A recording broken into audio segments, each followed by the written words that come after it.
Alright, this is going to be a quick overview of the conversion of this line steam locomotive to DCC.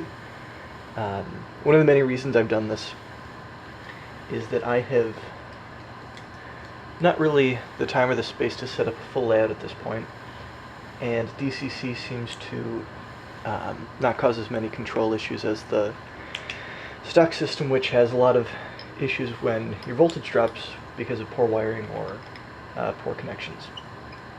Another reason is you get near instantaneous feedback when you hit the controls, compared to waiting for maybe, I guess, quarter of a second to half a second for the control signal to actually have effect on the locomotive, like in the stock system. So what I've got here is I've got an Arduino and a special shield, I guess you'd call it, that's plugged into the top of it. I fabricated the shield from, or I guess the shield and all of its wiring from just parts I got online. I mean, this whole controller was less than $100, which is pretty darn cheap for a DCC system. It does lack certain features like different sort of programming features, because there's no way for me to get like current feedback. So I can't currently do any like service mode programming. But other than that, it works. Okay. So at this point, we have the DCC controller online plugged into my computer, and we've got it hooked up to the original live steam power supply, and we've got all that hooked up to the rails. So real quick, I can hit keys on my computer, and it sends control signals down the track and moves the position of the regulator and some of the internal stuff in the locomotive. What you'll notice right now is it's not producing steam. There's no, because it's DCC and it's AC, you'll actually hear a slight buzz from the locomotive, but there's no sort of power draw, any significant power draw by the locomotive. But if I hit the lights, you can hear that click.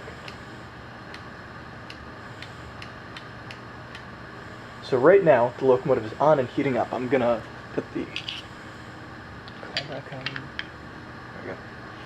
So right now, the relay... well, right now, the relay's on, and the locomotive's heating up. So we'll come back after that is finished. Alright, so at this point, the locomotive's pretty hot. I'm going to turn that back on. I had let it heat up and sit for a little bit.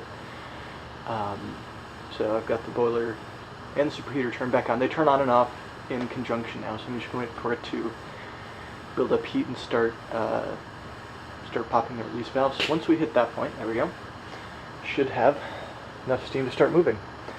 So the way I have this set up is I've got it mapped to a few keys which represent different levels of acceleration on the internal DC motor that controls the position of the regulator.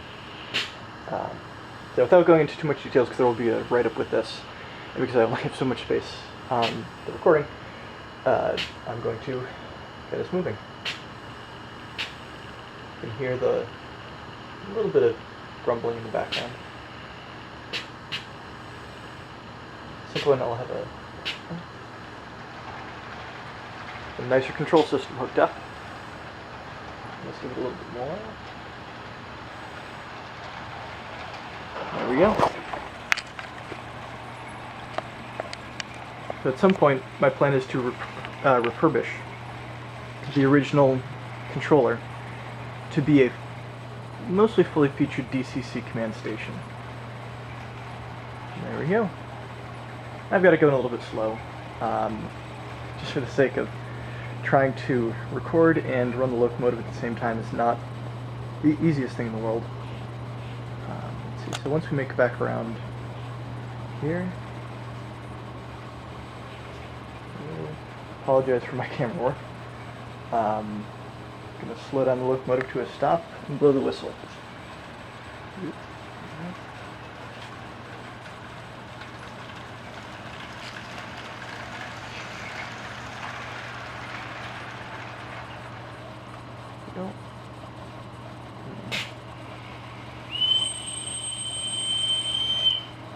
Here you go.